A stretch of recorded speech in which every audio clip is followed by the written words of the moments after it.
नमस्कार, आप देख रहे हैं बहस का नंबर 1 शो ताल ठोक के और आपके साथ मैं हूं अदिति त्यागी। उत्तर प्रदेश में योगी सरकार ने जो कहा था वो शुरू कर दिया है। जी हां, मदरसों का सर्वे शुरू हो चुका है। अपडेट आपको ये दे दें कि हमीरपुर में सर्वे के दौरान एक मदरसा गैर मान्यता प्राप्त मिला। अलीगढ़ में 2 मदरसे ऐसे मिले। बिजनौर में 3 मदरसों में गड़बड़ियां पाई गई। आजमगढ़, आगरा और बुलंदशहर में भी कुछ मदरसों के सर्वे पर हमने ग्राउंड रिपोर्टिंग की है। क्या क्या गलत दिखा वहां पर वो हम आपको आगे रिपोर्ट में दिखाएंगे। सर्वे उत्तर प्रदेश में हो रहा है, लेकिन आप क्या देख रहे हैं? आप देख रहे हैं कि इस पर सियासत जो है वो लगातार की जा रही है। इसमें उत्तर प्रदेश से लेकर आसाम तक नेता अपने अपने हाथ ताप रहे हैं। जमीयत उलेमाए हिंद के प्रमुख मौलाना सैयद अरशद मदनी ने इस सर्वे की मंशा पर सवाल खड़े किए हैं। उन्होंने कहा कि मदरसों में शुद्ध धार्मिक शिक्षा दी जाती है, मदरसों में आतंकवाद के लिए कोई जगह नहीं है। मौलाना मदनी के इन दावों पर हम कुछ आंकड़ों के जरिए बात भी करेंगे, लेकिन मौलाना मदनी ने एक और बात कही है। उन्होंने पूछा है कि मदरसों का सर्वे जरूरी है तो दूसरे शिक्षण संस्थानों का क्यों नहीं। यहाँ उनके कहने के मतलब को हम थोड़ा सा सरल करते हैं। एक तरह से वो ये पूछना चाह रहे हैं कि मदरसों का ही सर्वे क्यों, आरएसएस की विद्या भारती से ऑपरेट होने वाले सरस्वती शिशु मंदिरों और विद्या मंदिरों का सर्वे क्यों नहीं कराया जा रहा, क्योंकि यही सवाल अभी तक कई दूसरे लोग और नेता पूछते आए हैं। आज इस पर भी बात करेंगे और जानेंगे कि क्या सरकारी और दूसरे निजी स्कूलों का सर्वे नहीं होता है क्या। ये सवाल बड़ा सवाल है और ये जवाब आपके लिए बहुत इंटरेस्टिंग होगा। ये इंपॉर्टेंट इंफॉर्मेशन होगी, आप तक ये इंफॉर्मेशन भी पहुंचाएंगे और कई खास मेहमान भी हमारे साथ है। लेकिन उससे पहले जल्दी से रिपोर्ट देखिए। आप सिर्फ एक समुदाय के अनएडेड मदरसों का सर्वे कर रहे हैं, तो ये टारगेटेड सर्वे है। मेरा मानना ये गलत है। ये ओवैसी को पेट में दर्द इसलिए हो रहा है कि ये लड़के निरक्षर रहें, मजहबी ज्ञान में रहें और हम इस्लामिक स्टेट बना पाएं, हम शरिया कानून ले आ पाएं, ये उनका ध्यान है।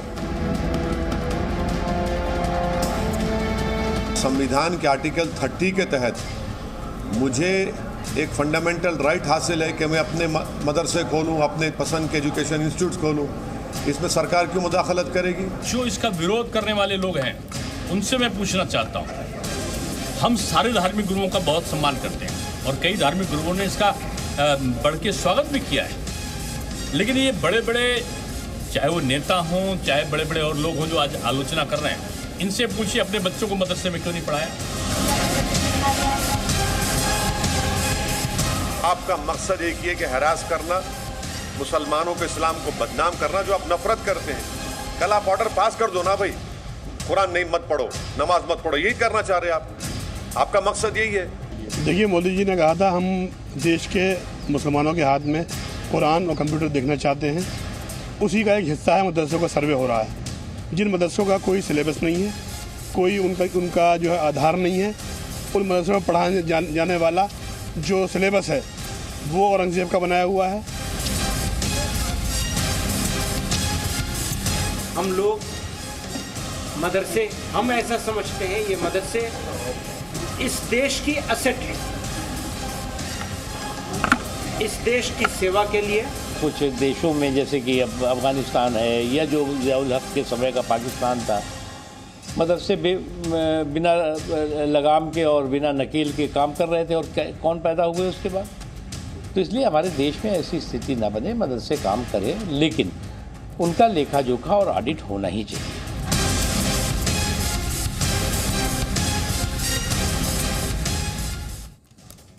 तो आपने सुना कि क्या कुछ लगातार राजनीति के तहत भी कहा जा रहा है और क्या कुछ जो रिलीजियस नेता हैं, गुरु हैं, वो भी कह रहे हैं।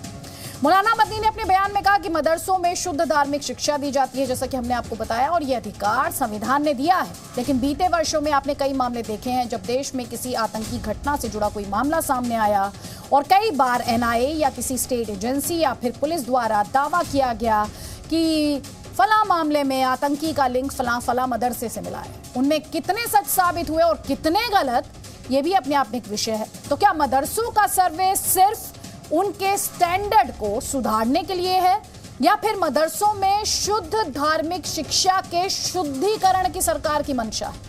और ये वाकई शुद्धिकरण ही है या इसके पीछे कोई सियासी एजेंडा है? इसी पर ठोकेंगे ताल। कई खास मेहमान हमारे साथ होंगे। सवाल यही कि मदरसों के सर्वे का सच क्या है, मदरसों में क्या कट्टरता का कोर्स है, मदरसे पर सियासत क्यों हो रही है, राजनीति इसमें अपना नफा या नुकसान क्यों खोज रही है, और एक बड़ा सवाल जो इस बहस से बार बार उठ रहा है मदरसों को लेकर, जो बयानबाजी हुई है कि मदरसों का उद्धार हो रहा है या फिर उनका बंटाधार करने की ये साजिश है। कई खास मेहमान हमारे साथ हैं, आपको बता देते हैं। हमारे साथ राजनीतिक विश्लेषक अजय आलोक है, हमारे साथ ज़ेबा यास्मीन है समाजवादी पार्टी से, और मुफ्ती मंजूर ज़ियाई हैं, इस्लामिक स्कॉलर हैं। आप सभी का बहुत बहुत स्वागत है। लेकिन सबसे पहले तो अजय आलोक, मैं आप ही का कमेंट इस पे लूंगी, क्योंकि बार बार ये कहा जा रहा है कि वहां तो शुद्ध धार्मिक शिक्षा दी जाती है, तो फिर इसमें दखलंदाजी की क्या जरूरत है? देखिए अदिति जी, दिक्कत क्या है कि संविधान को अपनी ढाल बनाते हैं ओवैसी जैसे लोग, बड़े कन्वीनियंटली आर्टिकल 30 और 2 का जिक्र देते हैं कि संविधान ने हमें इजाज़त दी है कि हम अपने धर्म की शिक्षा कर सकते हैं, हम मदरसे खोल सकते हैं, हम पढ़ा सकते हैं। बिल्कुल संविधान ने आपको इजाज़त दी है, लेकिन फिर आर्टिकल 30A भी बोलना भूल जाते हैं, जिसमें कहा जाता है कि सरकार कोई भी पैसा धर्म को बढ़ाने के लिए सरकार का पैसा नहीं खर्च होना चाहिए। तो उस पर जब सवाल उठता है कि जितने सरकारी पैसे से मदरसे चल रहे हैं उनको क्यों ना बंद कर दिया जाए, उस पर चुप हो जाते हैं। आर्टिकल 30 to 35 में ये भी कहता है कि सरकार को बिल्कुल अधिकार है किसी भी स्कूल, प्राइवेट कॉलेज, इंस्टीट्यूशंस या किसी का भी सर्वे करके उनकी क्या स्थिति है, उनको क्या पढ़ाते हैं, वो क्या खिलाते हैं, वो कैसे रखते हैं, उन सब का ज्ञान सरकार को होना चाहिए। उसको भी भूल जाते हैं। आज सबसे बड़ी बात है कि अगर आप शिक्षा देखिएगा तो मुस्लिम समाज में सबसे बड़ी पिछड़ा होने के कारण अशिक्षा है। अब इतने सरकारी स्कूल होने के बाद भी, जो कि पूरी तरह से फ्री हैं यूपी या बिहार में, तब भी इतने ज्यादा मदरसे चल रहे हैं। इस पे कभी ध्यान क्यों नहीं जाता है कि ये सरकारी स्कूल में क्यों नहीं जा रहे हैं? वहां मिड डे मील भी है, उनकी पोषक तत्व भी मिलेंगे, खाना भी अच्छा मिलेगा। सरकारी स्कूल की शिक्षा ग्रहण क्यों नहीं कर रहे हैं? ये मदरसे जा रहे हैं, उस पर आपत्ति नहीं है। लेकिन आप ये सोच देखिए, और उसके बाद कोई मदरसों को अगर इंप्रूव करने का, इम्प्रोवाइजेशन करने की बात करता है, उसको आधुनिक बनाने की बात करता है, इसके लिए सर्वे करने की बात करता है, तो उनको लगता है कि इनके मदरसों पे हमला है।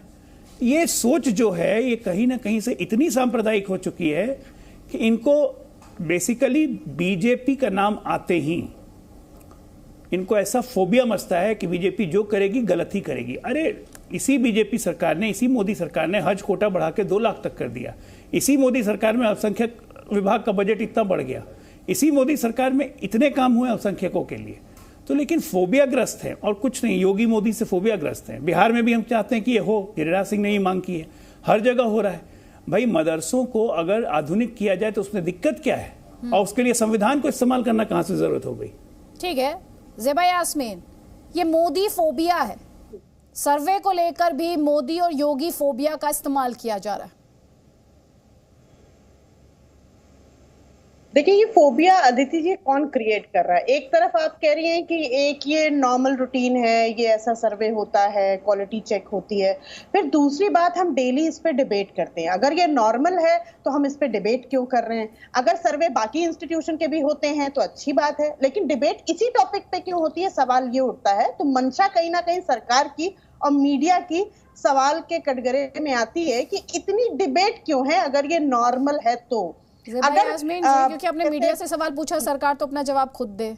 आपने मीडिया से सवाल पूछा ना मैम, मीडिया वो दिखाता है जो होता है। बताइए। लगातार पॉलिटिकल बयानबाजी हुई है।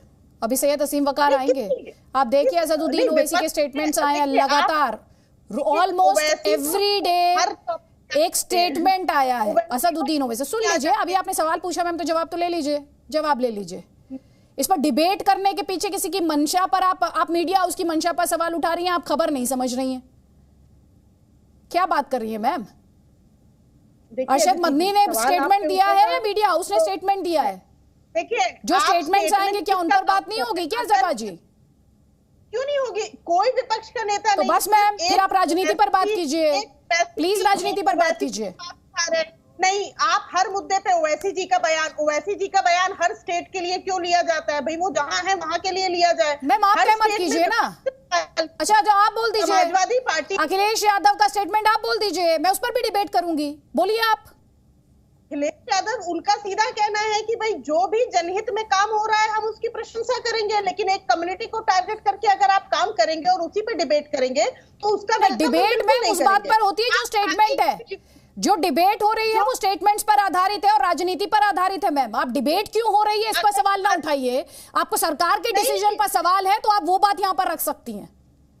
नहीं, अगर आप कह रही थी डिबेट की शुरुआत में कि हर इंस्टीट्यूशन का सर्वे होता है, स्कूल्स का होता है और संस्थानों का होता है, तो उस पर भी डिबेट होनी चाहिए, हमारा ये कहना है।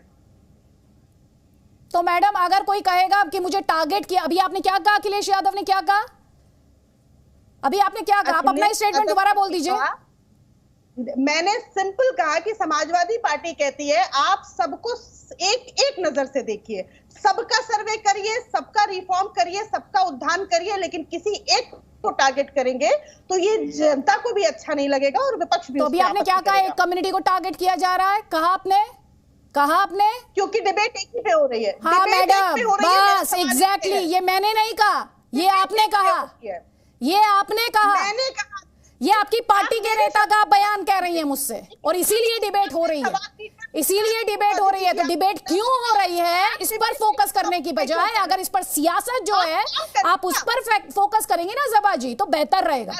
ज़ेबा जी, बेहतर रहेगा कि आप राजनीति और ये डिसाइड ना करें कि असदुद्दीन ओवैसी के किस स्टेटमेंट को उठाना है और किस स्टेटमेंट को नहीं उठाना है।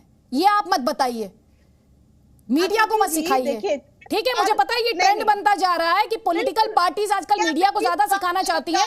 जनता की अदालत में जाइए, जनता को समझाइए और जनता से सपोर्ट लीजिए ज़ेबा जी, और मुद्दे पर आ जाइए। अगर आपके पास कोई पॉइंट बचा हो इस मुद्दे पर सामने रखने के लिए तो मुद्दे पर बात कीजिए प्लीज। अदिति, देखिए बुरा लगना आपको स्वाभाविक है, क्योंकि चैनल जब असल मुद्दों पे बात नहीं करेगा तो मैडम मुझे बिल्कुल बुरा नहीं लग रहा, मुझे बिल्कुल बुरा नहीं लग रहा। मुझे इस बात पर बहुत ही दुख हो रहा है कि एक पैनलिस्ट को ये नहीं पता कि डिबेट होती क्यों है। एक पैनलिस्ट अगर ये नहीं जानता और वो इस डिस्कशन में बैठा है कि डिबेट क्यों हो रही है और राजनीति को एड्रेस करने की बजाय जो कि उस डिबेट का आधार है वो आकर ज्ञान देने लगेगा, मैम ज्ञान देने लगेगा, तो मुझे बुरा नहीं लग रहा, मुझे बुरा नहीं लग रहा, मुझे बिल्कुल बुरा नहीं लग रहा। जनता को शायद आपके लिए बुरा लग रहा होगा उस समय, जनता को शायद आपके लिए बुरा लग रहा होगा। मुझे ये सोचकर इस वक्त मैंने आपको जवाब दिया क्योंकि आप मीडिया से सवाल पूछ रही थी। कोई बात नहीं मैम, आई नो आजकल राजनीति का नया फेवरेट जो है वो मीडिया ही है। आजकल राजनीति का नया फेवरेट बीते कुछ सालों में मैंने देखा है मीडिया ही है। अगर मन की बात ना करे तो मीडिया में ही खोट है। तो ठीक है, आप इलेक्शन मीडिया को ही टारगेट कर जीत लीजिएगा, कोई बात नहीं। सैयद हसीम वकार हमारे साथ है, IMIM के प्रवक्ता है। ज़ेबा जी को शायद आपने सुना नहीं, सैयद हसीम वकार ये कह रही थी आप असदुद्दीन ओवैसी के स्टेटमेंट को इतनी तवज्जो क्यों देते हैं? वो तो रोज बोलते हैं, उनका स्टेटमेंट तो हैदराबाद के लिए है।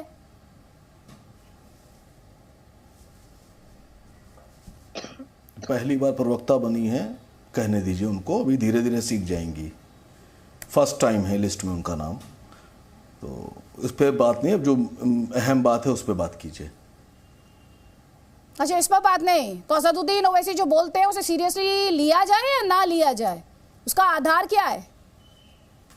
मैंने आपसे कहा ना कि मैडम पहली बार प्रवक्ता बनी है, पहली बार उनका नाम लिस्ट में आया है, धीरे धीरे तजुर्बा होता जाएगा, सीखती जाएंगी। नहीं, लेकिन ये तो समाजवादी पार्टी भी कहती आई है कि IMIM को सीरियसली लेने की जरूरत नहीं है। तो अब समाजवादी पार्टी का बात मानिए आप, अगर आपको लगता है कि वो सही बोल रहे हैं।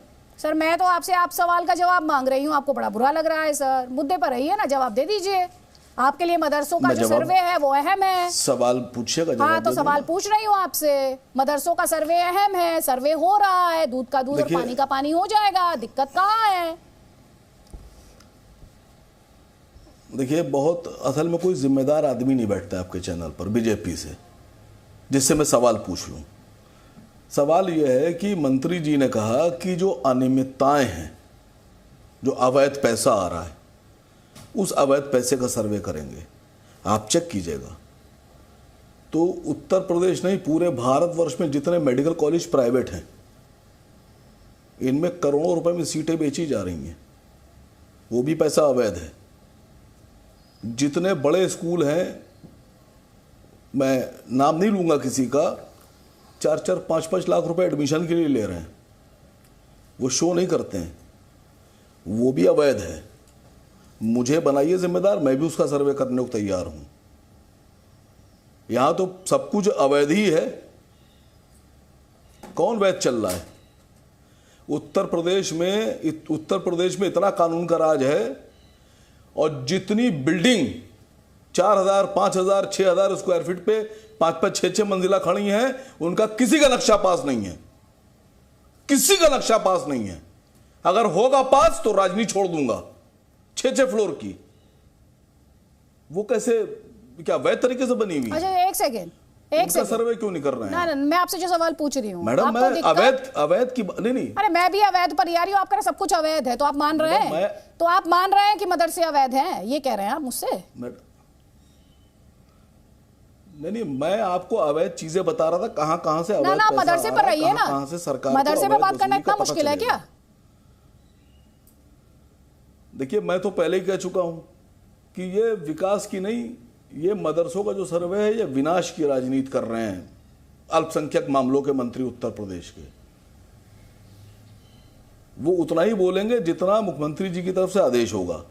विनाश की राजनीति कैसे कर रहे हैं, इस पर वो बाढ़ है, बाढ़, नहीं वो छोड़िए, विनाश की राजनीति कैसे, बताइए। सुनिए, सुन रही हूँ सर, आप तो बता रहे हैं ये अवैध है, वो अवैध है, जो कि सब्जेक्टेड टू एक इंस्पेक्शन है। मैं टीवी पर बैठकर इंस्पेक्शन नहीं करा रही हूँ सर, मदरसों की रिपोर्ट दिखा रही हूँ, मैं मदरसों पर बात कर रही हूँ, मदरसों पर बात कीजिए।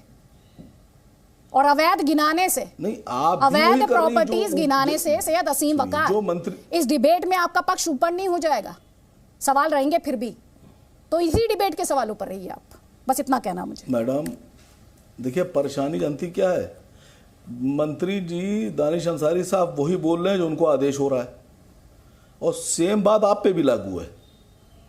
आप भी एकदम लाइन से हट नहीं सकती। अनियमितता का खाली मदरसों में है, बाकी जो मैंने बताया उस पर अनियमितता नहीं है। ये बताइए, इस पर जबान नहीं खुलेगी मैडम आपकी। नहीं, मुझे आपसे ना सर्टिफिकेट नहीं चाहिए, और ना ही आप मेरी अदालत हैं जिसमें मैं जाके अपनी पेशी दूंगी और कुछ साबित करूंगी आपको। आप राजनीति करते हैं, बस राजनीति कीजिए। हाँ, मेरी लाइन फिक्स्ड है, बिल्कुल सही पकड़ा आपने, लाइन तो मेरी फिक्स्ड है जी। मेरी लाइन फिक्स पता है कौन करता है? कॉन्स्टिट्यूशन करता है। मेरी लाइन फिक्स्ड लॉजिकल रीजनिंग करती है। मुझे पता है। मैं किसी पार्टी को रिप्रेजेंट करने नहीं आती आपकी तरह। मुझे पता सवाल है, पूछने आती हूँ और अपना सवाल भूलती नहीं। जी मुझे पता अब है। आप जवाब ले लीजिए, क्योंकि आप पर्सनल अटैक के आगे जब बढ़ जाएंगे दूसरी बार में, तो मैं आपसे फिर सवाल लूंगी। फिरोज अहमद बख्त ये कह रहे हैं ये तो पॉलिटिकली मोटिवेटेड है और इससे विनाश आ जाएगा, विनाश होगा। जी अदिति जी, ऐसा है, देखिए मैं इनके कमेंट पे कोई कमेंट करना नहीं चाहता, क्योंकि एक अरसे से हम देख रहे हैं कि असदुद्दीन ओवैसी साहब जो हैं हर चीज़ के अंदर जो है अपने ये समझिए अपनी टांग अड़ाते हैं, और जो मुसलमानों का आटा गीला होता है बरसात में उसमें भी टांग फंसाते हैं। मेरे कहने का मकसद ये है कि असदुद्दीन ओवैसी साहब कोई पॉजिटिव बात करें, हर वक्त नेगेटिव बात करते हैं। अच्छा, मदरसों का इन्होंने कहा विनाश के लिए सर्वे किया जा रहा है। मैं बता दूं आपको वकार साहब कि ये विनाश के लिए नहीं, ये उत्थान के लिए सर्वे किया जा रहा है। हर सरकार को पूरा राइट है। अगर आप कहें भी दूसरे स्कूलों का, हिंदी मीडियम स्कूलों का, कॉलेजेस का सर्वे नहीं होता, हर एक का सर्वे होता है। मदरसों का सर्वे आज तक नहीं हुआ था। बहुत अच्छी बात है कि अब ये सर्वे हो रहा है। ये सर्वे तो मेरे ख्याल से 10-20 साल से पहले शुरू हो जाना चाहिए था। पहली बात नहीं, मैं मेरी बात पूरी सुन ले वकार साहब, मैं आपके बीच में नहीं बोल रहा था, थोड़ा सा सब्र तहम्मुल से काम लीजिए, मैं बात पूरी कर लूँ। और मैं बता दूं ये सर्वे क्यों किया जा रहा है। ये सर्वे इसलिए नहीं किया जा रहा कि जो प्राइवेट मदरसे हैं उनको बंद कर दिया जाएगा। सरकार को पता है, हर स्टेट की सरकार को पता है, चाहे वो आसाम की हो, मध्य प्रदेश की हो, यूपी की हो, बिहार की हो, कि मुस्लिम बच्चा गरीब होता है, वो किसी इंग्लिश मीडियम स्कूल, किसी सेंट कोलंबस स्कूल, किसी मॉडर्न स्कूल या किसी और इतने बड़े नामी ग्रामी स्कूल में नहीं जा सकता। वो तो हिंदी माध्यम स्कूल या लोकल जो माध्यम स्कूल है वहाँ भी नहीं जा सकता। तो बेचारा बच्चा कहाँ जाएगा? मदरसे जाएगा। तो उसको बंद नहीं करेगी, ये वहाँ सहूलतें देगी ये सरकार।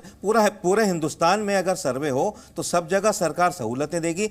मैंने एक प्रोग्राम में किसी चैनल पे सुना था कि 10,000 करोड़ का जो है फंड जाता है। बहुत अच्छी बात है, मैं कहता हूँ 20,000 करोड़ का हो, 1 लाख करोड़ का हो, ये कहाँ जाता है? बच्चे इतने फटे कपड़े पहनते हैं, फटे हाल, नीचे बूढ़ी जो चटाइयाँ हैं उन पर बैठ कर पढ़ते हैं। अरे इन बच्चों का लेवल इतना होना चाहिए, इतने फंड के साथ बेस कुर्सी पर बैठ के पढ़े हैं, ठीक है? इनको खाना अच्छा दिया जाए, इनकी सेहतें ख़राब हो जाती हैं, इनकी तबीयतें ख़राब हो जाती हैं।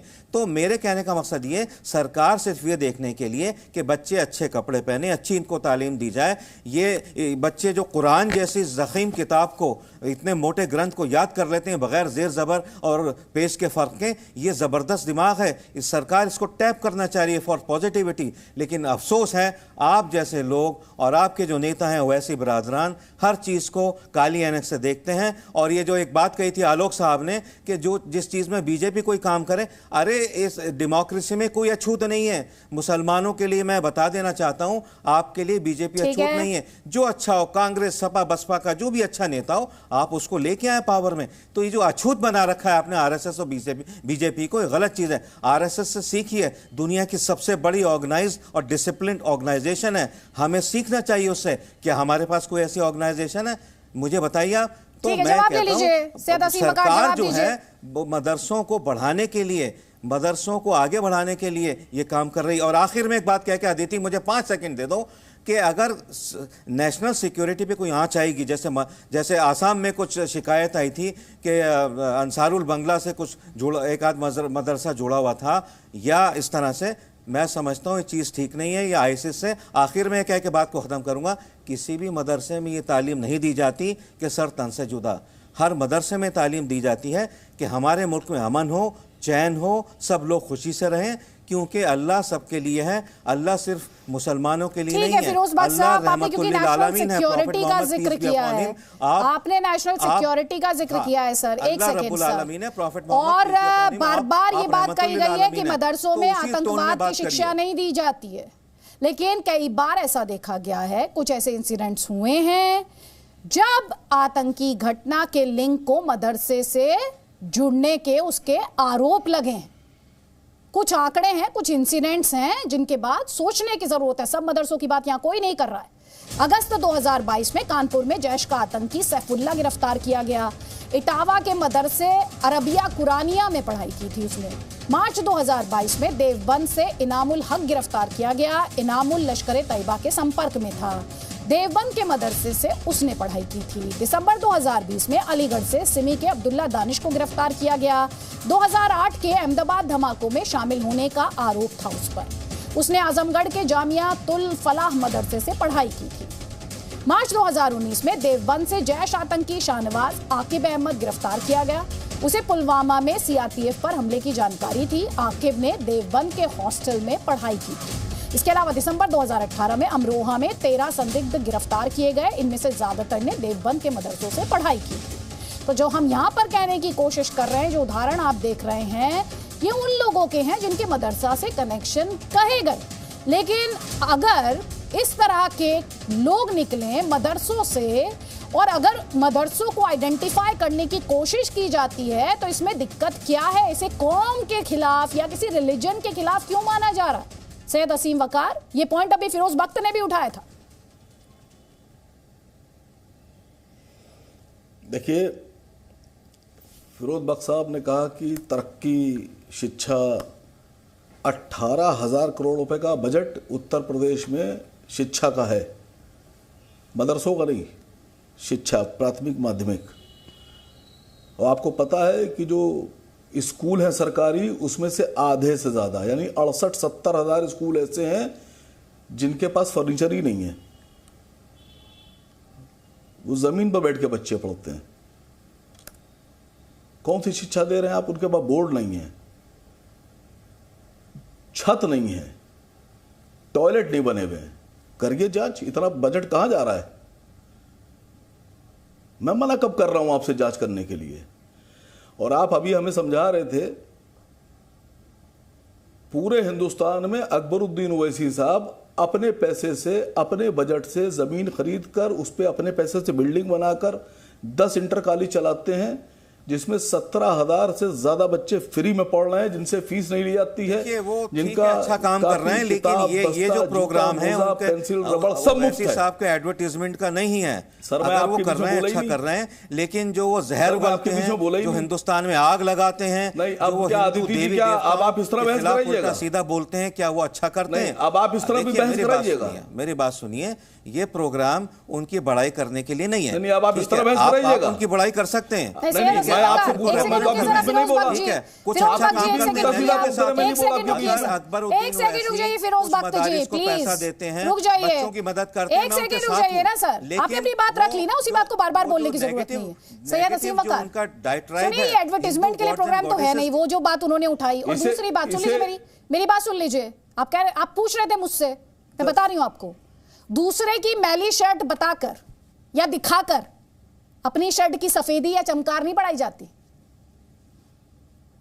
तो आप मुद्दे पर यही तो मैं कह रहा हूं आप लोगों से। हाँ, यही मैं आपको कह रही हूं, यही मैं कह रहा हूं, यही मैं आपको कह रही हूं कि मदरसे के सर्वे पर रहिए। कि आप समझ में आया आपके? नहीं, मेरी समझ में तो बहुत पहले से है, सुनिए, मुझे आपको समझाना पड़ा। और जल्दी से 30 सेकंड सर, मेरे साथ 3 गेस्ट और हैं, जल्दी प्लीज। अरे आप ही से बात कर रहा हूं मैं। हाँ करिए, मैं भी सुन रही हूं। पकड़ा गया, फला जगह से पकड़ा गया, मैं इनकार कब कर रहा हूं? मैं इनकार नहीं कर रहा हूं, आतंकवादी जहां होगा पकड़ा जाएगा, लेकिन आतंकवाद का आरोप तो साध्वी पर भी है, उसको तो आपने एमपी बना दिया। और आतंकवाद का आरोप तो भावेश पटेल, देवेंद्र गुप्ता, सुनील जोशी पर भी था, आरएसएस के प्रचारक। तो क्या आप सारे ऑफिस तोड़ दीजिएगा उनके? उनको तो जेल हुई, उनको उम्र कैद की सजा हुई। अब ये फिर वही बात है कि दूसरे की मैली कमीज दिखाने की कोशिश और अपनी चमकार बढ़ाने की कोशिश। आपकी कमीज नाम नहीं लिया आपने?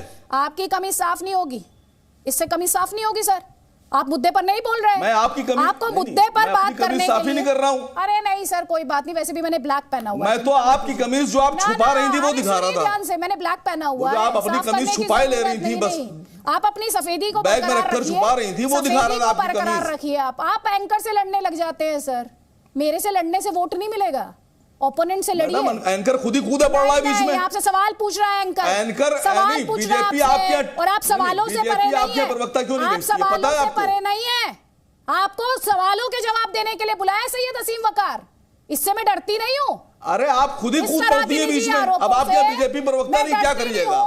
मैं आपसे डरती नहीं सर, मुझे बस ये बता दीजिए, जो सवाल अभी फिरोज बख्त ने उठाया उस सवाल का जवाब दीजिए मुझे। अगर मदरसों में चीजें सुधारने की कोशिश की जा रही है, जिसमें सरकार ये दलील दे रही है कि हम सबका साथ सबका विकास में यकीन करते हैं, हम चाहते हैं इन मदरसों में हमारी योजनाएं जो है उसका लाभ पहुंचे, दिक्कत कहां है? जवाब सुन लीजिए।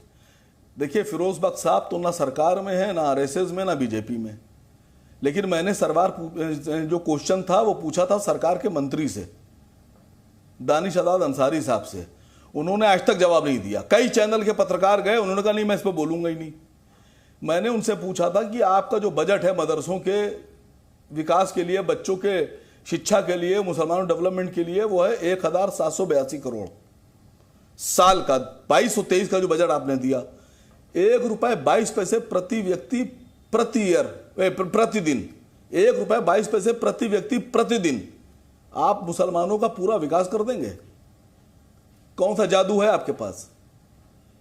भाई मैं जानना चाह रहा हूं, आप इतना विकास चिल्ला रहे हैं, ₹1.22 में आप कैसे विकास कर देंगे? ना आप अपनी कैलकुलेशन बताइए और मुझे ऐसी योजना बताइएगा, एक ऐसी योजना दुनिया भर से बताइएगा मुझे, जो रातों रात एक कम्युनिटी का, आप तो फिर भी रिलीजन की बात कर रहे हैं, मैं कम्युनिटी की बात कर रही हूं, रातों रात उत्थान कर दे, उद्धार कर दे। मैं आपको टाइम भी दे रही हूं, ढूंढ लीजिए, फोन रखा होगा ना, ढूंढ लीजिए। यहां पर एक बयान सुनाना चाहूंगी, आप भी ध्यान से सुन ले।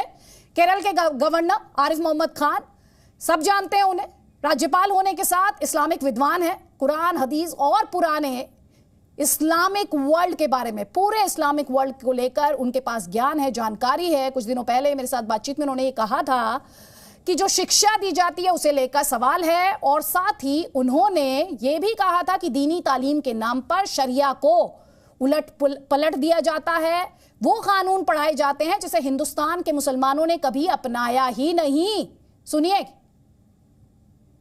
आप जो चीज हमारे कानून में नहीं है, किसी और कानून में है, वो हमारे मदरसों में खुदा का कानून कह के उस किताब को पढ़ाया जाता है।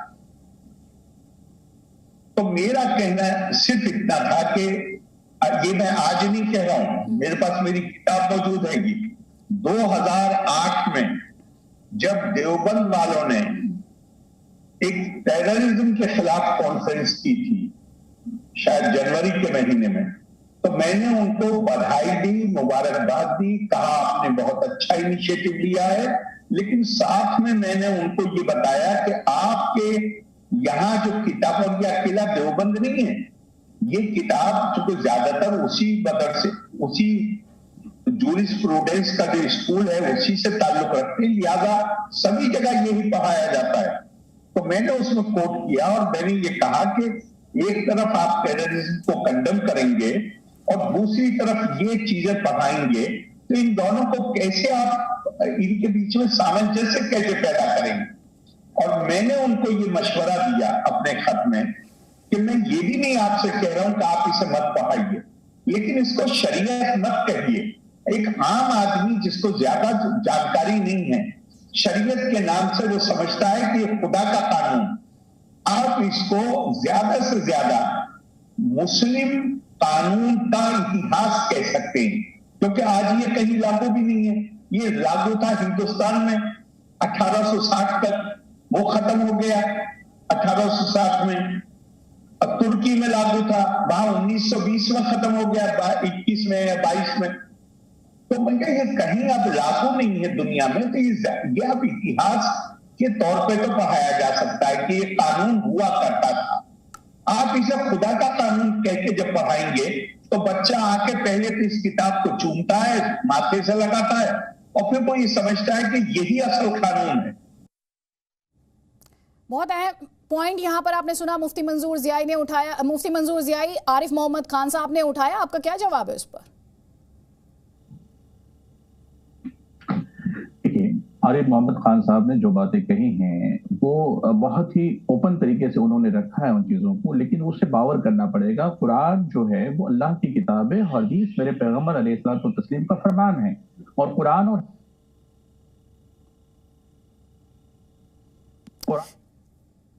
मुफ्ती मंजूर ज़ियाई के साथ हमारा संपर्क फिलहाल टूट गया है। तौसीफ अहमद खान, मदरसों के सर्वे से दिक्कत क्या हो सकती है? आज हमने देखा, मदनी साहब ने कहा कि वहां तो शुद्ध धार्मिक शिक्षा दी जाती है। जब शुद्ध धार्मिक शिक्षा दी जाती है और कुछ छिपाने को नहीं, तो फिर डर किस बात का?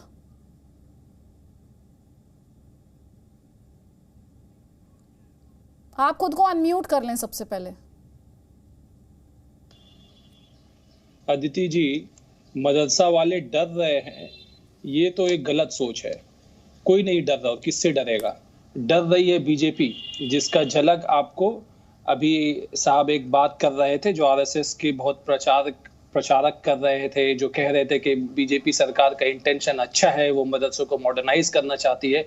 उनकी बातों से ये समझ में आया कि बीजेपी डर रही है। वो कह रहे हैं कि बीजेपी को और आरएसएस को अनटचेबल बना दिया गया है, उनको भी वोट देना चाहिए मुसलमानों को। वो डर रहे हैं, उनकी डर दिख रही है कि बीजेपी डरी हुई है।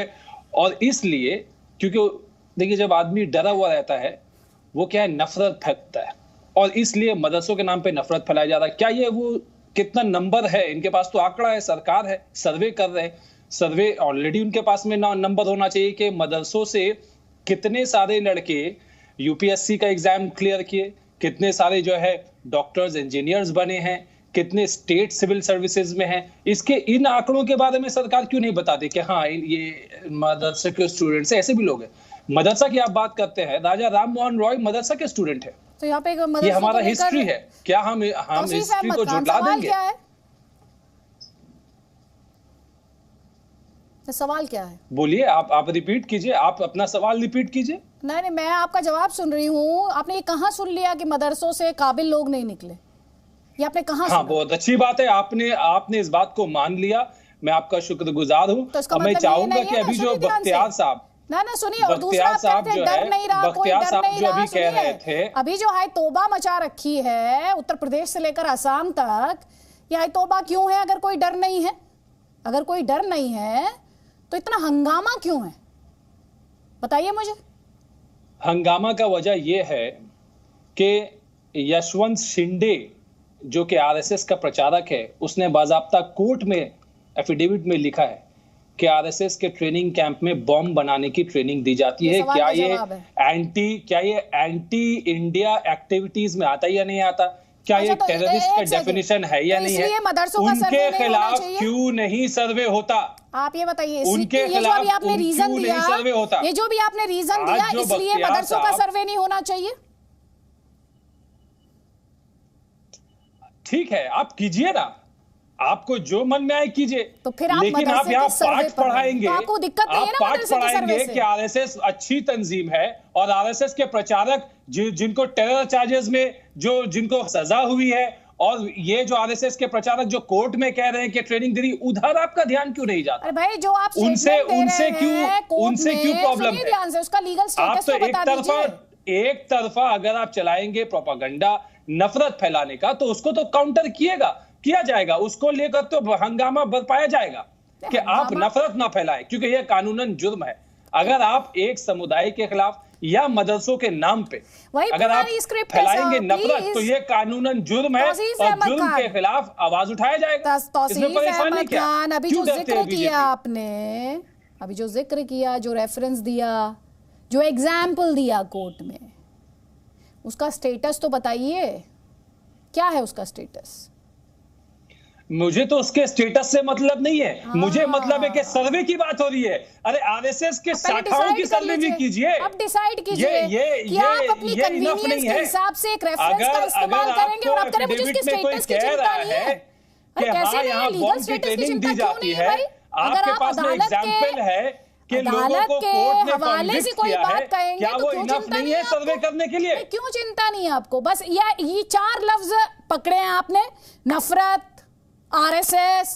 सर, ये आपने जो बाकायदा रेफरेंस दिया उस पर तो कायम रहिए।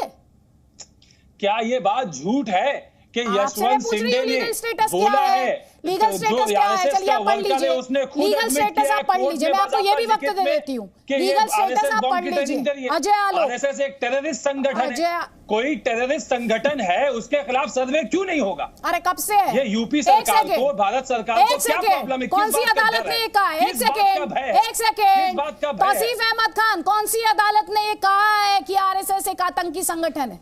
किस अदालत ने कहा है? अच्छा, बॉम्ब कौन बनाता है? देश नहीं, आपके कहने से देश नहीं चलेगा ना सर। कौन देता है? आपके कहने से, आपके आरोप से देश नहीं चलेगा। आपके कहने से देश चलेगा नहीं। मुझे ये बताइए कौन सी अदालत ने कहा है? कौन सी अदालत ने कहा? ट्रेनिंग जो देता है वो आतंकी संगठन होता है। प्रूव कीजिए सर। आपने तो आतंकी संगठन आप तो आतंकी संगठन का डेफिनेशन ही बदल दे रहे। नहीं, मैंने तो कुछ पूछा ही नहीं। मैंने ये पूछा कि मुझे बताइए वो जजमेंट जिसमें ये कहा गया है, ये बताइए ना मुझे। मैं आपसे तथ्य पूछ रही हूँ। आरएसएस के जो प्रचारक हैं, शागिर्द हैं, उनको कोर्ट ने सजा दिया है। आतंकी टेररिस्ट आपको ये बात पता होनी चाहिए। एक नेता ने कह दिया था आरएसएस, सुन लीजिए, महात्मा गांधी का हत्यारा, माफी मांगनी पड़ी थी। नहीं, सुन लीजिए, तौसीफ अहमद खान, आरएसएस को महात्मा गांधी का हत्यारा कहा था, उसके बाद माफी मांगनी पड़ी थी। तो तथ्यों पर रहिएगा, तथ्यों पर रहिएगा मेरे साथ। आप किसी तरह की मुसीबत में आए, मैं बिल्कुल नहीं चाहती हूँ। खुद लॉयर हैं आप, और आपको रेमिफिकेशंस भी मालूम है, और आपको रेमिफिकेशंस भी मालूम होने चाहिए। नहीं मालूम है तो होने चाहिए। पॉलिटिकल आरोप लगाना, मैडम आप सर सुन लीजिए, पॉलिटिकल आरोप लगाना और कुछ भी किसी का कैरेक्टर असैसिनेट करने की कोशिश करना, और डेफेमेशन केस कब आता है, ये सब आपको पहले से बेहतर पता है, तो थोड़ा सोच समझ कर बोलिएगा। अजय आलोक, मैं सुन नहीं पा रही हूँ, क्या बोल रहे हैं? कुछ भी बोल रहे हैं अदिति, कुछ भी बोल रहे हैं। नाम लिया है और एक इल्जाम लगाया है। फिरोज बख्श साहब, मैं आपको मंच दूंगी, पहले मैं कमेंट लूंगी अजय आलोक जी से, प्लीज। देखिए ऐसा है सर, मैं पहले कमेंट लूंगी अजय आलोक जी से, क्योंकि बाकायदा तौसीफ अहमद खान उनकी बात कर रहे थे। प्लीज लीजिए उनसे जवाब। देखिए अदिति जी, मुझे आश्चर्य लगता है कि मैंने आपको पहले भी बोला कि संविधान को और कोर्ट को अपने जरूरत के हिसाब से ये लोग इस्तेमाल करते हैं। जैसे अभी ये टीएमसी के नेता कह रहे थे, ये उस पार्टी के हैं जिनकी नेता कहती हैं कि दुधारू गाय की लात भी सहनी पड़ती है। और ये आरएसएस को टेररिस्ट ऑर्गेनाइजेशन कह रहे हैं। इनको पता भी है कितने सरस्वती विद्या मंदिर चलते हैं, आरएसएस से कौन कौन निकले हैं। इस देश के वर्तमान प्रधानमंत्री, पूर्व प्रधानमंत्री दोनों आरएसएस के थे, दोनों टेररिस्ट हो गए। इनकी औकात कैसे हुई ये बात बोलने की? हिम्मत देखिए इन लोगों की। ये मैं कहता हूं, ये इनकी हिम्मत की दाद देता हूं। असदुद्दीन अवैसी आज सुबह में कहते हैं कि मुसलमान सपा को वोट देके अपना वोट खराब मत करो। और आपके शो में उनके प्रवक्ता कहते हैं, सपा के प्रवक्ता को नई आई हैं, सीख जाएंगी। इन्होंने सिखाने का सर्टिफिकेट दे रखा है। ये तमाम लोगों की बेइज्जती कर रहे हैं। मैंने आपको बोला ना, ये संविधान को, कोर्ट को, न्यायालय को अपने कन्वीनियंस के हिसाब से इस्तेमाल करते हैं। इनका एक ही मकसद है, मुसलमान कभी शिक्षित ना हो, मुसलमान मजहबी ज्ञान लेता रहे, मुसलमान रेडिकल बने, इस देश में मुस्लिम लीग बी की स्थापना हो। ये देश को देश की तरह नहीं देखते हैं। इनकी इच्छा है कि बांग्लादेश और पाकिस्तान की तरह एक डिवीजन और हो जाए। और स्वाभाविक है, 50% की आबादी बढ़ेगी तो कर ही लेंगे। 2047 इसको तो गजबाए हिंद का फरमान हम लोग सब जानते ही हैं। ये दोनों उस सोच के व्यक्ति हैं, इसलिए ऐसे सोच के व्यक्तियों को एक्सपोज होना बहुत जरूरी है। बंगाल में क्या हालत कर दी है हिंदुओं की, कोई त्योहार तक मना नहीं पाता है। कल बड़ा बाजार बोल रहे थे ना, क्या हुआ था बड़ा बाजार में, पता चला ना किसने आग लगाई थी। ये इनकी घृणित सोच है। इस घृणित सोच के तहत ये कुछ भी बोलते हैं, लोग सोचेंगे कि सुनेगा, तो ऐसा नहीं होने वाला है। पुलिस पहुंचेगी, सुनेगा नहीं, आपको एक्सपोज किया जाएगा और आपको वापस जवाब मिलेगा। सारे लोगों को आइडेंटिफाई किया जा रहा है, बीजेपी वर्कर को, जो लोग कल आइडेंटिफाई, आप क्या आइडेंटिफाई कीजिएगा? तो आप ही के लोगों ने आग लगाई, तो आप ही के लोगों ने आग लगाई। ना तौसीफ अहमद खान थोड़ी देर पहले जो आरोप लगा रहे थे आरएसएस पर, कौन सी अदालत ने सुनाया उस पर फैसला? कौन सी अदालत ने? सोच कर रखिए, क्योंकि अजय आलोक ने सवाल पूछा सैयद असीम वकार से, पहले सैयद असीम वकार, उसके बाद फिरोज बख्श साहब। जल्दी प्लीज। देखिए, मैं तो चाह रहा था जवाब देना। एक तो मुझे बड़ी हंसी आती है कि जो मुसलमान का विरोध करता है सब इस्लामिक स्कॉलर। देखिए, हमारे क्या मुसलमानों में अकीदा देखा जाता है और ईमान देखा जाता है। एक गुलाम अहमद कादियानी था, वो भी अपने को इस्लामिक स्कॉलर कहता था। और एक वसीम रिजवी हुआ करता था, जितेंद्र त्यागी बाद में बन गया, उसको भी आप लोगों ने इस्लामिक स्कॉलर लिख दिया था। तो मुसलमानों को कोई फर्क नहीं पड़ता है, वो हमारी क्या अपने आप जनता तय कर लेती है कि कौन सा स्कॉलर है। तो फर्क नहीं पड़ता है, ये बीजेपी स्कॉलर है या आरएसएस स्कॉलर है। जलसों में तो जाकर लोग कह रहे थे मुसलमानों नेता चुन लो, मुसलमानों नेता चुन लो, दलितों का है, पिछड़ों का है, यादवों का है, मुसलमानों नेता चुन लो। जनता सब जानती है, चुन लिया उसने जिसे चुनना था, चुन लिया। जनता सब जानती है, बहुत सही बात बोली आप। बोलने दिया कीजिए। हाँ सर, हाँ वही ना, मैं आप मीडिया को पढ़ा रहे थे, मैंने आपको तथ्य बता दिया। अब आगे बढ़िए मुद्दे पर। अरे हाँ, देखिए होता क्या है कि अगर ये बयान आया होता, सरकार की तरफ से आदेश आया होता, बयान नहीं, कि जितने भी अनरजिस्टर्ड या अवैध तरीके से स्कूल चल रहे हैं या शिक्षण संस्थान चल रहे हैं, उन सब का सर्वे होगा, कोई बात ही नहीं थी। तो आपने तो ऐसा काम कर दिया कि 100 लोग खड़े हैं और 100 में से आपने कहा तुम 5 लोग इधर आओ, तुम अपना आधार दिखाओ, अपना वोटर आईडी कार्ड दिखाओ, अपना आईटी दिखाओ, अपना एड्रेस प्रूफ दिखाओ, अपना पासपोर्ट दिखाओ और चेक कराओ। कोर्ट क्यों नहीं चले जाते? और 95 से आप पूछ नहीं रहे, 95 लोगों से आप पूछ नहीं रहे, तो 5 से क्यों पूछ रहे हैं? साहब बैरिस्टर है ना, अगर ये इलीगल आदेश है तो कोर्ट में चले जाएं, आप सबसे पूछिए, सबकी तलाशी लीजिए। भाई अगर आदेश इलीगल है, आपको इससे सहमति है, हर बात को संविधान करते हैं, तो ओवैसी साहब तो बैरिस्टर है, बोलिए ना कोर्ट में जाके इसके लिए स्टे ले लें। लेकिन आपने पहले ही डिसाइड कर लिया। कोर्ट में चले जाए ना ओवैसी साहब, किसने मना किया है? सर आपको सिर्फ बयानबाजी करनी है, आपको बयानबाजी करके आग लगानी है, आपको इसको रोकना नहीं है, आपको बयानबाजी करके इसमें आग लगानी है। सुनिए, बीच में बोलता नहीं मैं। कोर्ट में चले जाइए ना, तुरंत स्टे ले लीजिए। अगर आपकी मंशा सही है तो आपने पहले ही से 95 को अलग और 5 को अलग क्यों कर दिया? नहीं वो सवाल ये पूछ रहे हैं कोर्ट क्यों नहीं चले गए? ये सवाल मैंने वैसे असद भाई से भी पूछा था। सुनिए ध्यान से, सवाल मैंने असदुद्दीन ओवैसी से भी पूछा था, ये सवाल आज आपसे पूछ रहे हैं अजय आलोक। ये बताइए कोर्ट क्यों नहीं जाते? अगर फंडामेंटल राइट का वायलेशन हो रहा है तो चले जाइए कोर्ट, क्या दिक्कत है? अदालतें हैं ना, इसीलिए हैं अदालतें, वरना तो यही कहा जाएगा कि आप राजनीतिक बयानबाजी कर रहे हैं। नहीं वो तो, और मुसलमानों को डरा रहे हैं। देखिए नहीं बिल्कुल बात समझिएगा मेरी, कि किस बात की क्या जवाब देना है ये हम लोग बेहतर जानते हैं। क्रिमिनल एक्ट को यह कहकर खत्म कर दिया जाता है कि ये खत्म, अब इस पे केस नहीं चलेगा। ये सवाल का जवाब है कि कोर्ट क्यों नहीं जा रहे आप? मामला था, खत्म हो गया ना, तो ये सवाल का जवाब है कि कोर्ट क्यों नहीं जा रहे? हम आपसे सवाल ये पूछ रहे हैं। नहीं, आप रोज गलत काम करते जाए और हमसे पूछते जाए अदालत क्यों नहीं जा रहे हो? आप रोज संविधान को तोड़ते जाए, संविधान के खिलाफ काम करते जाए और हमसे कहते जाए आप अदालत चले जाइए। नहीं, आप बस ये राग गाएं कि भाई मुसलमानों को टारगेट किया जा रहा है, मुसलमानों को टारगेट किया जा रहा है। कहें कि ये तो आर्टिकल, कॉन्स्टिट्यूशन के आर्टिकल फला का उल्लंघन है, वायलेशन है। अरे भाई जब उल्लंघन है तो जाइए ना अदालत, इंसाफ दिलाइए लोगों को, लड़िए उनके लिए। इंसाफ की लड़ाई किसने रोका है? किसने रोका है?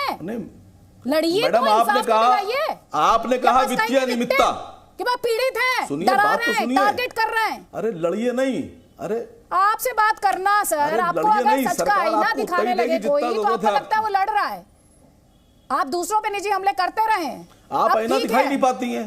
नहीं सर, आप छोड़िए, आप आईने के पीछे छुप जाती हैं। देखिए और समझिए कि आपकी सियासत आप आईना दिखा नहीं पाती हैं मैडम। सवाल क्यों उठ रहे हैं? अब आप एक्सपोज हो गए, नहीं दिखा पाती हैं। और आर्गुमेंट ढूंढिए और पर्सनल अटैक सोचिए कि क्या करेंगे। हाँ, सब आप ही कहती रहिए। कोई बात नहीं, देखिए बात समझिए, कोई बात नहीं। आपने कहा वित्तीय अनियमितता, तो मैंने आपको बताया कहाँ अनियमितता वित्तीय हो रही है। आप करिए छापेमारी।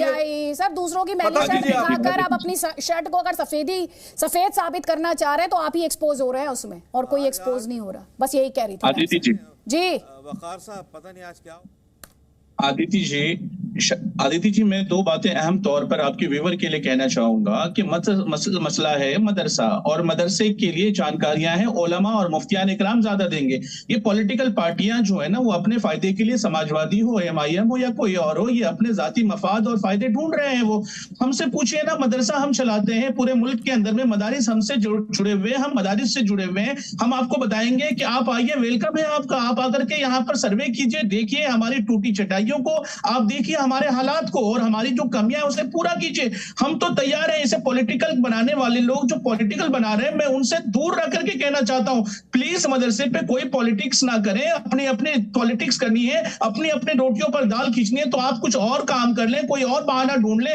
मदारिस इस्लामिया इस बात के लिए तैयार है कि आप हमारा आकर के सर्वे कर लें और हमारी जरूरतों को पूरी कर दें, हमारी टूटी चटाइयों को अच्छी चटाइयों में तब्दील कर दें, हमारे क्लासरूम को आप बदल दें, आप हमारे हालात को सुधार दें, हमारे बच्चों के हाथों में कुरान और स्कूल की किताबें भी दे दें। हम वो सब पढ़ने के लिए तैयार हैं, हमारे बच्चे भी पढ़ने के लिए तैयार हैं। लेकिन वो लोग जो पॉलिटिकल हैं, आप उन्हें इतनी देर से टाइम दिए हुए, जरा हमारी दर्द को, हमारी तकलीफ को भी सुने। जो लोग डरे हुए हैं, उसको खौफ से निकालने के जो मंसूबे हैं वो हो जाना चाहिए। जो लोग डराने की कोशिश कर रहे हैं, आप उन्हीं के पास जा करके अदिति जी उनसे सवाल के बुछार कर रही हैं। मैं आपको बहुत वादे शब्दों में बताता हूँ, मुफ्ती मंजूर जियाई साहब वो मुसलमानों का भला नहीं कर रहे हैं, बिल्कुल नहीं कर रहे हैं। मैं आपसे कह रहा हूँ, उनसे सवाल है ना, अभी पूछ, मैं आपसे बार-बार कह रहा हूँ कि वो मुसलमानों का भला नहीं कर रहे हैं, ना ये मदरसों का भला। अब अभी आपने कहा ना, सुनिए ध्यान से सुनिए। अब देखिए सैयद असीम वकार आपको बताएंगे कि जो आप पूछ रहे थे ना, टूटी चटाई, बैठने को बेंच नहीं, सुविधाओं का अभाव,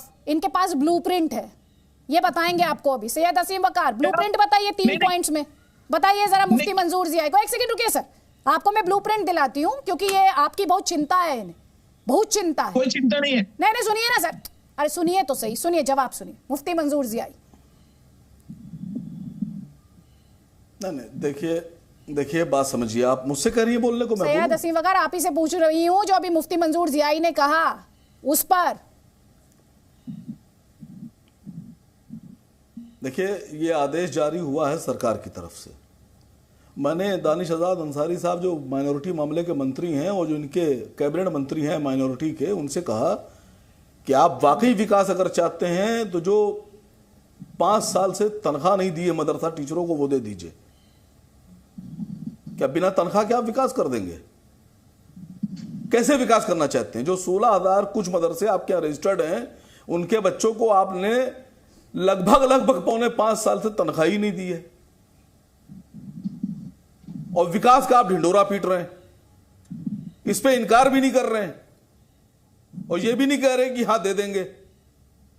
हम लोग का सवाल वो सवाल है, हम लोग जो आप सवाल ही पूछ रहे हैं, यही तो मेरा सवाल है। जो पॉलिटिकल पार्टीज को जायज तरीके से उठाना वही मेरा सवाल है, क्योंकि आप सवाल ही पूछ रहे हैं। और मैं आपसे क्या पूछ रही हूँ, 3 पॉइंट्स बताइए ब्लूप्रिंट। मदरसों में जो चटाई की बात कर रहे हैं, मदरसों में बच्चों के लिए जो फैसिलिटीज के अभाव की बात कर रहे हैं, बच्चों के सुनहरे भविष्य की बात कर रहे हैं, उसमें बताइए ना 3 पॉइंट क्या हो गया। मैंने आपसे कहा सरकारी स्कूलों में उत्तर प्रदेश में लगभग 68,000 65,000 सरकारी स्कूल पर चले गए आप। मुफ्ती मंजूर जियाई ने क्या कहा, सुनते नहीं। बेसिक शिक्षा में सुन तो आपने लिया, लेकिन जवाब नहीं। जिनके पास बेंच नहीं है, टेबल नहीं है, आप सुन लीजिए, ये आपने शायद सुना नहीं, आप सुनते नहीं है सर, सुनते नहीं है। सैयद असीम वकार, आप क्या बोला अभी मुफ्ती मंजूर जियाई ने कि हमारे लिए सोल्यूशन ओरिएंटेड पॉलिटिक्स नहीं करते, ये नकारात्मक राजनीति करने वाले लोग हैं। देखिए बात समझिए, इसीलिए आपसे मैंने कहा था 3 पॉइंट बता दीजिए जो ब्लूप्रिंट है मदरसों के उद्धार का, मदरसों के उत्थान और उनका उद्धार आप कैसे करेंगे। 2 तरह के मत होंगे। सुनिए, आप जब किसी को बुलाइएगा, कुछ लोगों को किसी विषय पे बात रखने के लिए, तो 2 तरह के उस पर जवाब आएंगे। या तो उस विषय का समर्थन करने वाले, या उस विषय की खामियां बताकर उसका विरोध करने वाले। तो उसमें अगर मंजूर जियाई अपनी बात रख रहे हैं तो उसमें मुझे एतराज नहीं। अभी जनाब एक बैठे थे, एक इस्लामिक स्कॉलर साहब, उनको आपने कहा वो आरएसएस के हैं, वो अपनी बात रखेंगे।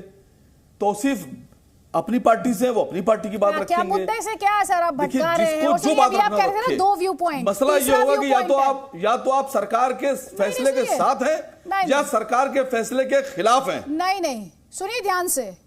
आप एक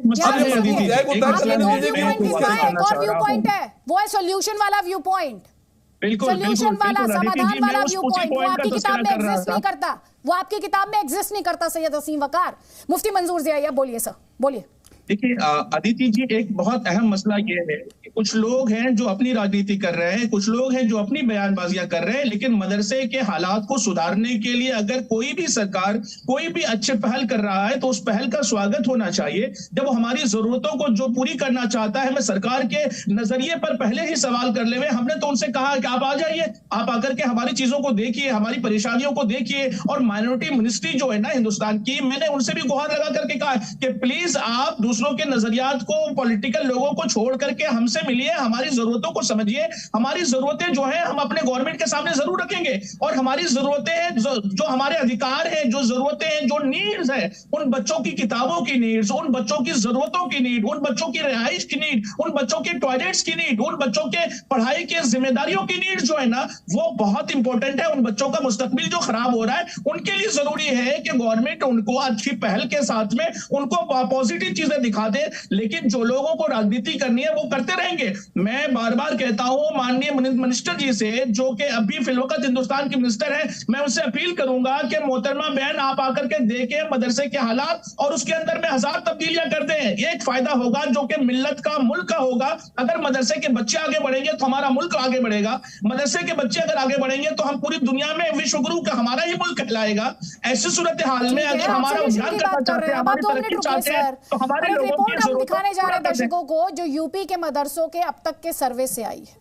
अब तक के सर्वे में कई मदरसे ऐसे जिनका रजिस्ट्रेशन नहीं मिला, पैसों का साफ सुथरा हिसाब नहीं मिला, ये नहीं पता पैसा कहां से आ रहा है, कितना पैसा आ रहा है और कितना खर्च हो रहा है, ना ये पता कि इन्हें फंड देने वाला कौन है।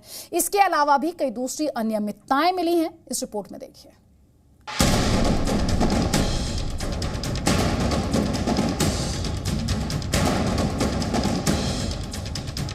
यूपी में मदरसा सर्वे पर घमासान जारी है। मदरसों का सर्वे शुरू हो चुका है और इसके बीच जमीयत उलेमाए हिंद के अध्यक्ष मौलाना अरशद मदनी ने ट्वीट कर सिर्फ मदरसों के सर्वे पर सवाल उठाया है। उन्होंने कहा कि सिर्फ मदरसे क्यों, दूसरे शिक्षण संस्थानों का सर्वे क्यों नहीं। उन्होंने कल से लेकर आज तक 3 ट्वीट कर सिर्फ मदरसा सर्वे होने पर सवाल उठाए हैं। अभी तक उत्तर प्रदेश में कई जगहों पर सर्वे की बात सामने आ चुकी है, जिनमें आजमगढ़, हमीरपुर, अलीगढ़, बिजनौर, बुलंदशहर, बाराबंकी और आगरा जैसे शहर शामिल हैं। मदरसा सर्वे के पहले दिन यानी कल ही हमीरपुर के सर्वे में एक मदरसा गैर मान्यता प्राप्त पाया गया। Maulana Siddiqui Ahmad educational and welfare society के नाम से चल रहे मदरसे में 90 बच्चे पढ़ते हैं, लेकिन इसका रजिस्ट्रेशन नहीं है। मदरसे पर पूर्व की सरकारों से सरकारी धन लेकर उसके दुरुपयोग का आरोप भी है।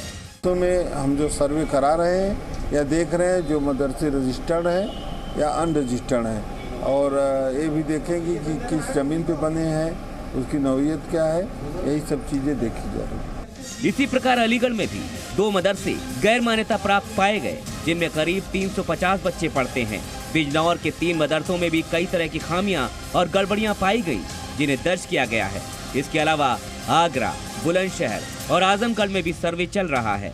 आजमगढ़ में मदरसों के सर्वे का स्वागत किया गया है।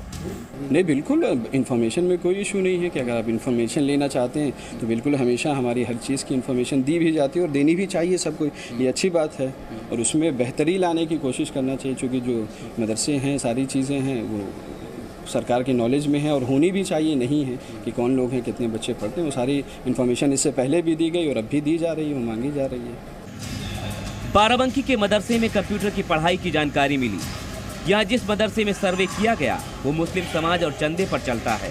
तो सिर्फ कौम के और आपके चंदे पे चलाते हैं, गवर्नमेंट से भी हम नहीं लेते हैं और बाहर से भी हम कोई पैसा नहीं, क्योंकि हिंदुस्तान के वालों का दिल इतना बड़ा है जो हमको चलाने के लिए काफ़ी है। हमने कंप्यूटर से जोड़ भी रखा है, 7 कंप्यूटर है हमारे पास। यूपी सरकार ने 31 अगस्त को राज्य में संचालित सभी गैर मान्यता प्राप्त प्राइवेट मदरसों का सर्वेक्षण करने का आदेश दिया था, जिसके लिए 10 सितंबर तक टीम गठित करने का काम पूरा हो चुका है और अब सर्वे जारी है। 5 अक्टूबर तक सर्वे पूरा करके 25 अक्टूबर तक रिपोर्ट सरकार को सौंपने के लिए कहा गया है। ब्यूरो रिपोर्ट, ज़ी मीडिया। तो हमें यकीन है कि इस रिपोर्ट को देखने के बाद आपको बहुत कुछ ग्राउंड रियलिटी के बारे में पता चला होगा। जो सियासत आपने देखी ना इस डिबेट में, उससे दूर ग्राउंड रियलिटी, हकीकत, और साथ ही मुफ्ती मंजूर ज़ियाई जिस तरह से सोल्यूशन की बात कर रहे थे, समाधान की बात कर रहे थे, अभी तक समाधान की बात किसी पॉलिटिकल पैनलिस्ट ने नहीं की। तो यहाँ पर इस रिपोर्ट को दिखाने से पहले फिरोजबाग साहब आप अपनी बात रखना चाह रहे थे और उसके बाद ज़बा यास्मीन, जल्दी जल्दी प्लीज़। हाँ, मैं सिर्फ इतना कहना चाहूँगा, मुझे मतलब सवाल का जवाब भी दूंगा। मुझे मुसलसल जो बख्तियार कह रहे थे हमारे प्रोग्राम में, बख्तियार खिलजी तौसीफ साहब, मैं क्लियर कर दूं, मैं ना तो मैं आरएसएस से हूं ना बीजेपी से हूं। मैं जो बात कर रहा हूं, अगर उनको सपोर्ट करता हूं तो अपने ज़मीर की आवाज़ पे सपोर्ट करता हूं। जो चीज़ मैं सही समझता हूं, मेरा दिलो दिमाग सही मानता है, वो करता हूं। तो आप मुझे आरएसएस का कहें, उससे कोई फ़र्क नहीं पड़ता। लेकिन इस प्रोग्राम में 2 लोगों से मैं बड़ा मुतासिर हुआ, एक तो ज़ियाई साहब और आलोक कुमार। ये दोनों सही मानों में चाहते हैं कि मदरसे की डिबेट है, let us not change the goal post, कि मदरसे के ऊपर फोकस किया जाए और इसको हिंदू मुस्लिम बनाने का कोई जिस तरह से आप लोग बना रहे नहीं करना चाहिए। पिछले प्रोग्राम में या शायद 2-3 रोज़ पहले एक साहब ने तो ये भी कह दिया, अदिति आप ऐसा लगता है कि सरकार का साथ दे रही हैं। अदिति ने बड़ी अच्छी बात कही थी, ना मैं किसी का की प्रवक्ता नहीं हूँ। हाँ, अगर मैं प्रवक्ता हूँ तो भारत माता की हूँ। उसी तरह से मैं फिर कहूँगा कि ना तो मैं जो है मुसलमानों का झंडा लेके चल रहा हूँ, ना हिंदुओं का झंडा लेके चल रहा हूँ। नो हिंदू कार्ड, नो मुस्लिम कार्ड, ओनली इंडिया कार्ड। अब ये बात कहने के बाद मैं कहूँगा कि 56 इस्लामिक कंट्रीज़ हैं, हर इस्लामिक कंट्रीज़ में ढेरों मदरसे हैं, उन सब का सर्वे होता है। और सर्वे इसलिए किया जाता है, जैसा ज़ियाई साहब ने कहा था, कि कहीं बूढ़ी चटाइयों पर बैठकर बच्चे नहीं पढ़ रहे हैं, उनको खाना सही दिया जाता है, उनकी सेहत अच्छी है, उनको अच्छे कपड़े मिल रहे हैं, और जो उनका कमरे हैं उनमें पंखे हैं, उनमें हवा है, उनमें रोशनी है। ये सर्वे इसलिए किया जा रहा है। आप कह रहे हैं कि ये जो सर्वे विनाश के लिए किया जा रहा है, ये कौन सी ज़बान? देखिए, मैं बताऊँ आपको, वक़ार साहब, आप एक ज्ञानी ध्यानी आदमी हैं, आप एक अच्छे आदमी हैं, गलत पार्टी में हैं, ठीक है। ऐसी पार्टी में हैं कि जो आग लगाती है, जो जहर खोलती है, ठीक है। अगर कोई इस सरकार का साथ दे, जो कहे कि हाँ मदारिस में सर्वे हो या बच्चों को अच्छे कलम कॉपी स्लेट सब चीज़ें मिले, तो आप कहते हैं वो बीजेपी का आदमी है, वो आरएसएस का आदमी है। आप लोगों ने बीजेपी आरएसएस को गाली बना रखा है। आज ये मान लीजिए, आज ये हकीकत है, बीजेपी सरकार चला रही है और आरएसएस जो है एक ऑर्गेनाइज्ड एसोसिएशन है। एक और सवाल है, ये अज्यूम ही क्यों किया जा रहा है कि जो अगर ये सवाल पूछ रहा है तो वो सरकार की तरफ से पूछ रहा है? ऑडिट क्यों नहीं होना चाहिए?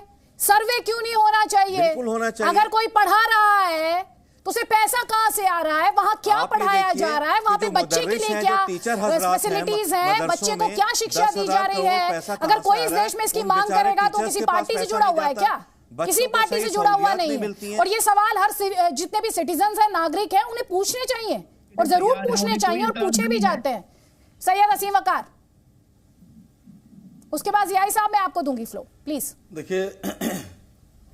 देखिए हमारी तरफ से या किसी मुसलमान ने अगर ये कहा हो कि मदरसे में सर्वे नहीं कराएंगे या सर्वे नहीं होना चाहिए तो आप सजा दे दीजिए, हम हकदार हैं। मैंने भी आज तक नहीं कहा कि सर्वे नहीं कराएंगे। मैंने ये कहा कि सिर्फ मदरसे का सर्वे क्यों, बहुत सी अनियमितताएं हैं कई जगहों पर हैं, कई शिक्षण संस्थानों में, उनका सर्वे क्यों नहीं। सवाल नंबर 1। नहीं एक साहब ने कहा कि एक सेकंड नहीं, आपने ये नहीं कहा। एक सेकंड सर, जब आपसे पूछा नहीं साहब मुद्दे पर आइए प्लीज। रिक्वेस्ट आपसे कर रहा हूँ। हाँ सर, आप जब सबको मौका देती हूँ मुझे भी दे। अरे सर, इतना मौका देने के बाद भी अगर आपको लग रहा है मौका नहीं मिल पाया सर, तो फिर तो वक्त से शिकायत करनी पड़ेगी। फिर तो हमें वक्त की अदालत में ही पेशी देनी पड़ेगी और वक्त से ही शिकायत करनी पड़ेगी। आप ये कह रहे हैं कि सर्वे का विरोध नहीं कर रहे। सुनिए जियाई साहब, एक सेकंड सर, ये तो कॉन्स्टिट्यूशन के आर्टिकल का वायलेशन किसने बताया? अरे बोलने दीजिए मैडम, प्लीज बोलने दीजिए। सर बोलने तो मैं दे रही हूँ, लेकिन अभी आपने कहा सर्वे का विरोध नहीं कर रहे। जियाई साहब, अभी आपने कहा सर्वे का विरोध नहीं कर रहे। इसी उत्तर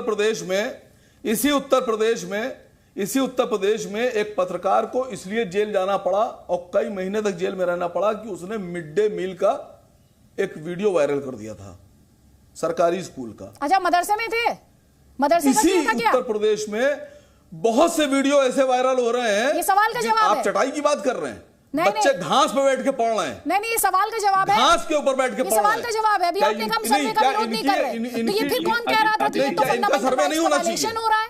फिर तो ये सवाल क्यों उठ रहा था कि सर्वे नहीं होना चाहिए? मैं पूछ रहा हूँ आपसे सर। आप गोल पोस्ट नहीं, आप मैदानी छोड़ रहे हैं। सर्वे क्यों नहीं होना चाहिए? मैदानी छोड़ दिया है। अब आप ये कह रहे हैं कि सर्वे में कोई दिक्कत नहीं है। आपकी तो पूरी सियासत इस बात पर टिकी थी मैडम, आपकी तो पूरी सियासत इस सर्वे की क्वेश्चनिंग पर टिकी थी। और यही बात तो मुफ्ती मंजूर जियाई कह रहे थे कि सर्वे में कोई दिक्कत नहीं है। यही बात तो मुफ्ती मंजूर जियाई कह रहे थे कि सर्वे में दिक्कत नहीं है। बचा नहीं पाइएगा सवालों से। आपने गोल पोस्ट नहीं, मैदानी चेंज कर दिया, कोई बात नहीं। मुफ्ती मंजूर जियाई की आवाज। बहुत से स्कूल सरकारी ऐसे हैं जहां चटाई नहीं है, घास पे बैठ के बच्चे पढ़ रहे हैं। वकार साहब, पिछले 70 सालों में जिस तरीके से मदरसों का इस्तेमाल हुआ है, पिछले 70 सालों में जिस तरीके से मदरसों के बच्चों का इस्तेमाल हुआ है, जिस तरीके से हमारे मदारिस का इस्तेमाल किया गया है, हम नहीं चाहते कि हम बराबर इस्तेमाल होते रहे। हम चाहते हैं कि हमारे बच्चे दीन के साथ साथ दुनियावी उमूर में भी कामयाबियां हासिल करें। जिस तरह हमारे घर के बच्चों के लिए हम चाहते हैं, हमारी कौम के बच्चों के लिए भी हम वही चाहते हैं। असल मसला यह है कि हमारा इस्तेमाल होता है, हमें लॉलीपॉप दिया जाता है, ना ही हमारे मदरसे की तरक्की मिल पाती है, ना हमारे अच्छे क्लासरूम बन पाते हैं, ना हमारे बच्चों को तनख्वाहें मिल पाती है, ना ही असातिज़ा सराब हो पाते हैं। हमारा एक ही मिशन है कि हमारे मदरसे को शिकम सैराब जो करेगा, हमारे बच्चों की इल्म की जो प्यास बुझाने के लिए कोशिश होगा, हम उनकी तारीफ भी करेंगे और उनसे ये कहेंगे जो हमारी जरूरतें हैं पूरी करें, और जिन्होंने नहीं किया है उन पर सवाल तो उठना ही चाहिए। और हमारे अगर मदरसे के बच्चों के लिए टॉयलेट बन जाए, उनके लिए क्लासरूम बन जाए, उनके मदरसों के बच्चों के लिए अगर उनके लिए तनख्वाहों का इंतजाम हो जाए, उनके लिए अगर वहां पर फैसिलिटीज आ जाए, तो इसमें क्या बुराई है? मैं तो कहता हूँ कि कोई भी सरकार आनी चाहिए और जिम्मेदारी के साथ बार यहाँ पर सवाल उठे। मैम देखिए अदिति जी, मैं शुरू से इस बात को कह रही थी कि ये एक नॉर्मल सर्वे है जिसपे हमें इतना, आप जैसे कह रही है ना, इतना हो हल्ला क्यों मचा है? कोई हो हल्ला नहीं मचा रहा है। क्या किसी मदरसे में सर्वे वालों को, लेट मी कंप्लीट फिरोज जी, देखिए एक तो मुझे समय नहीं मिला बोलने को, फिर जब मुझे समय मिला है तो आप बोलिए मत। मैंने आपकी पूरी बात शांतिपूर्वक सुनी है, मेरे समय में आप इंटरफेयर मत करिए। देखिए अदिति जी, मेरा सीधे कहना है कि कोई भी इंटरफेयर नहीं कर रहा है सर्वे को, सारे मदरसे भी कोऑपरेट कर रहे हैं, कोई विपक्षी दल भी नहीं बोल रहा है। जहां तक बात ओवैसी जी की थी, मैं उनकी बात को सीरियसली नहीं लेती, तो वसीम भाई की भी बात का बुरा नहीं मानती। जहां तक बात है विपक्ष का रोल होता है सवाल उठाना, तो मैं सवाल ये उठाती हूँ कि 14 में जब केंद्र सरकार आई, उसके बाद से जो सैलरी रिलीज नहीं हुई, उस पर डिबेट कब होगी मदरसों में टीचर्स की। दूसरी बात कि दूसरा कालेकार उत्तर प्रदेश में चल रहा है भारतीय जनता पार्टी का, केंद्र में भी दूसरा चल रहा है। कितने रिफॉर्म्स आप मदरसों को लेके आए हैं? देखिए समाजवादी पार्टी को भी खुशी होगी, देश का कोई भी बच्चा पढ़ेगा, बढ़ेगा, देश बढ़ेगा, हमें कोई प्रॉब्लम नहीं है। लेकिन अभी तक क्या किया?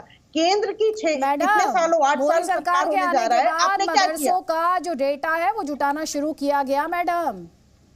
ये आपको पता होना चाहिए। 8 सालों में सिर्फ और डेटा जुड़ा है, उधार कुछ और नहीं हुआ अभी मैडम। जो सर्वे ये हो रहा है, satisfying सरकार नहीं बार है। बार उस पर यही स्टैंड मेंटेन कर रही है कि अपनी योजनाओं का फायदा पहुंचाना चाहती है। 8 सालों आपने में कहा कोई विपक्ष काम का नहीं काम हुआ, है सवाल सिर्फ सवाल पूछना, उठा है। लेकिन सिर्फ सवाल पूछने के लिए 8 सवाल ना सालों में पूछे कोई जाए। काम और नहीं थोड़ी हुआ देर पहले बदलने आपने के ये लिए। कहा था कि अखिलेश यादव करे सबका सर्वे हो तो ठीक है, एक कम्युनिटी को टारगेट नहीं किया जाना चाहिए। मैंने इस डिबेट में देखा पॉलिटिकल पार्टीज को अपना ही स्टैंड चेंज करते हुए।